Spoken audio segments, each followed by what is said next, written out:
Hey folks, this is Vint with Dad's Gaming Addiction, and today we're going to review Age of Empires 3 Definitive Edition.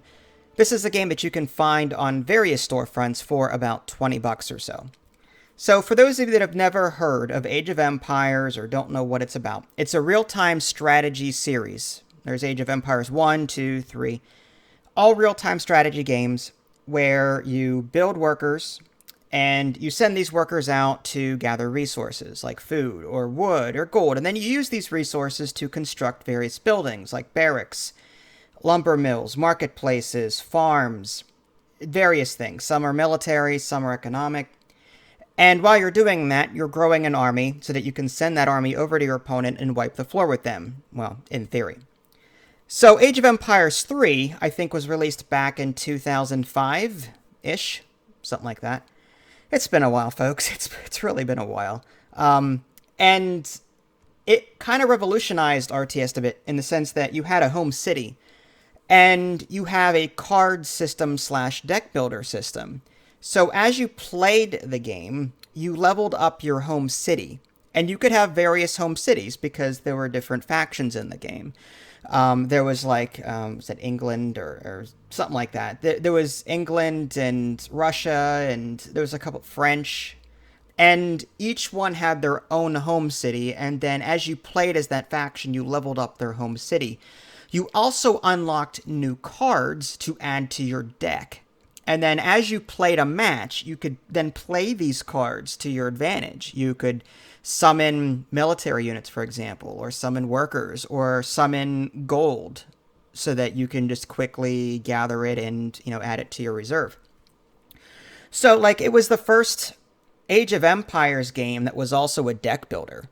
And I thought that was really cool, and it still is. So, Age of Empires 3, here we are 15 years later.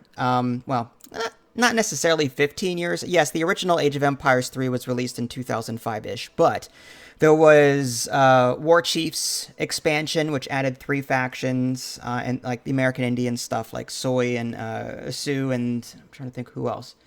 Aztecs. Again, it's been 15 years. And then there was the Asian Dynasties expansion, which introduced China, Japan, and India, I think. Again, this is all from memory. And yeah, that was 2007, 2008. Anyway, here we are 15 years later, and we're given this definitive edition, which adds new things. So I guess we should talk about what's new. First of all of the content from the original games and the expansions are here. So the core game and the 2 expansions, you'll find that. Plus, a brand new expansion featuring 2 new civilizations.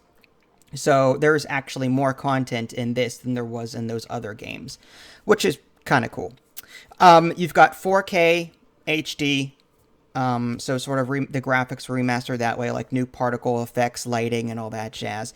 There's also a new Art of War challenge mission button on the main menu where you can do various challenge missions. So there's that.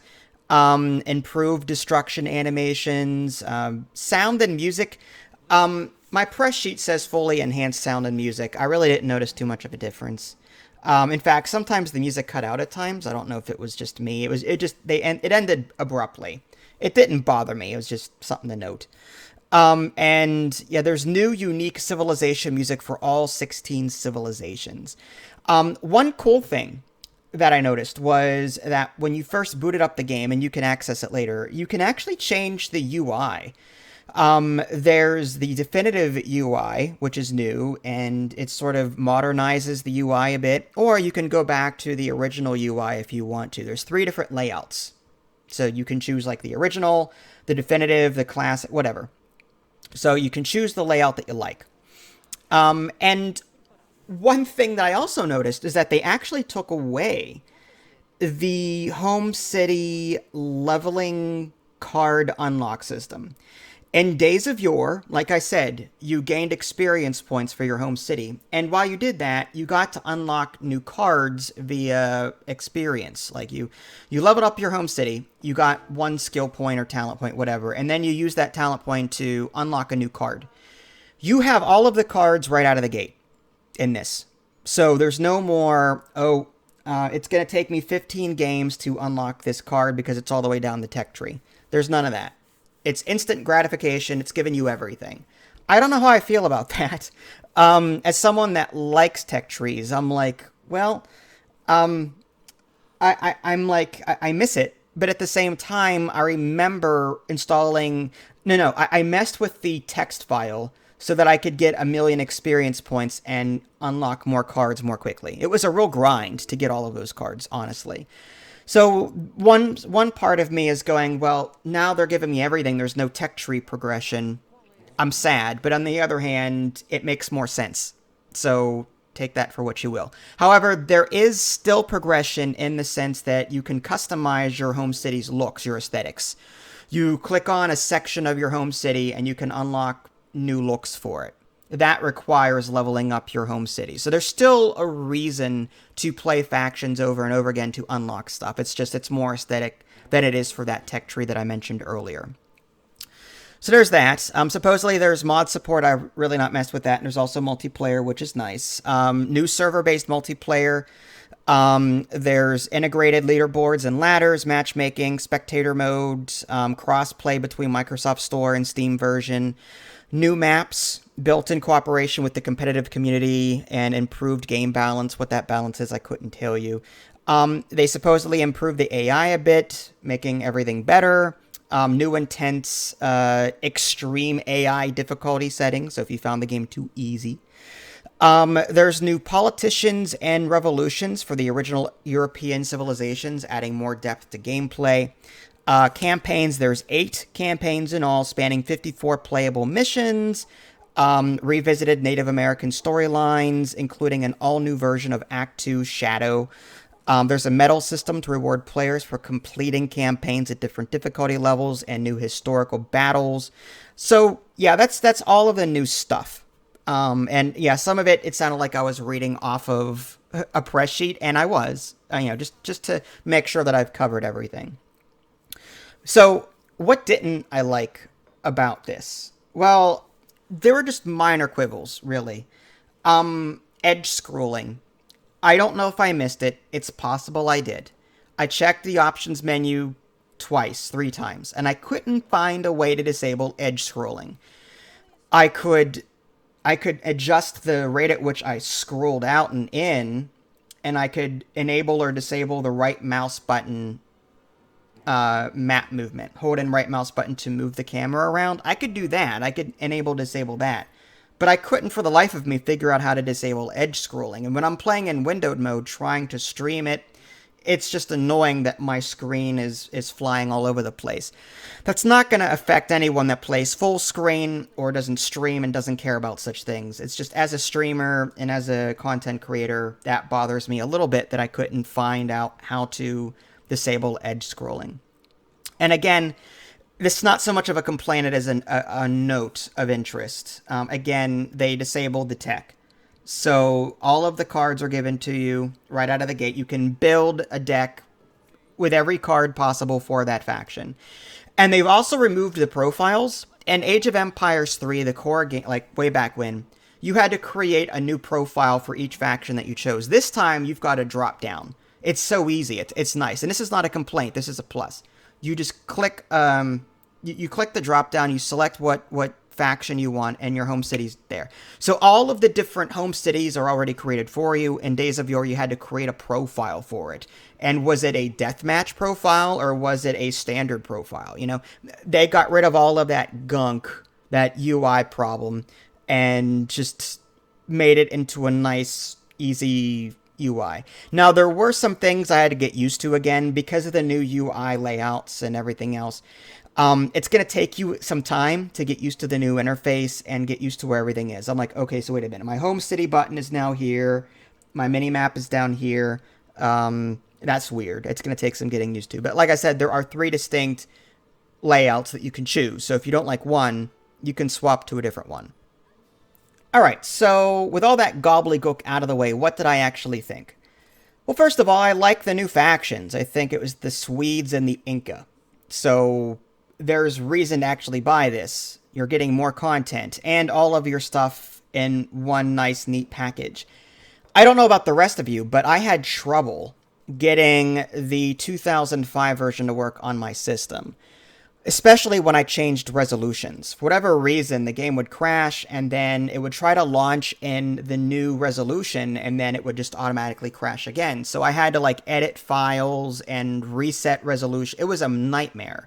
So the fact that there's a new definitive edition out there that runs very smoothly upon boot up and everything else, I think that's a plus.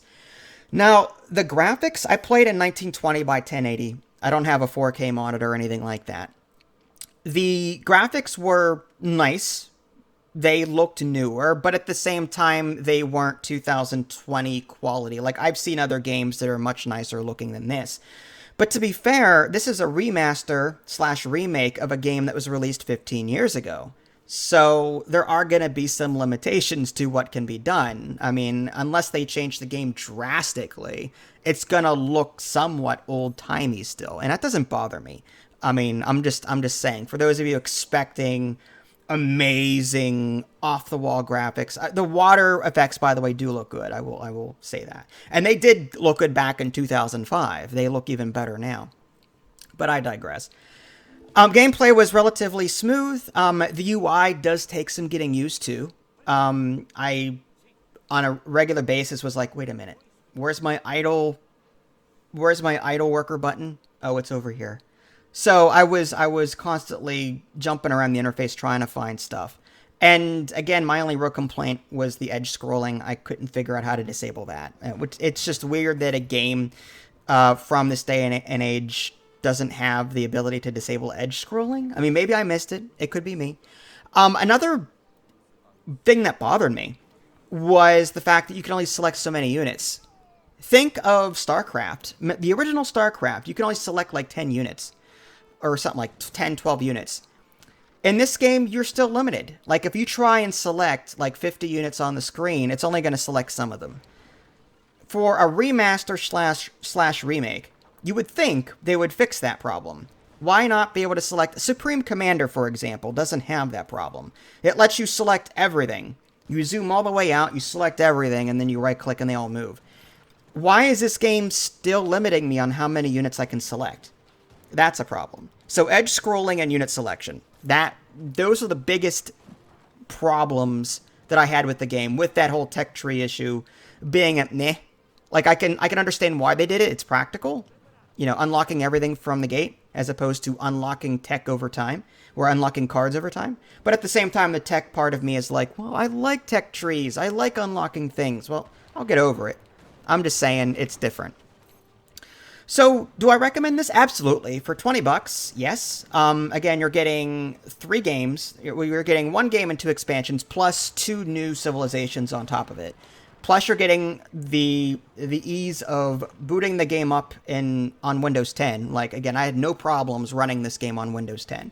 Whereas with the original games I did, Age of Empires 3 and back in 2005, that version, I had trouble playing on today's computer.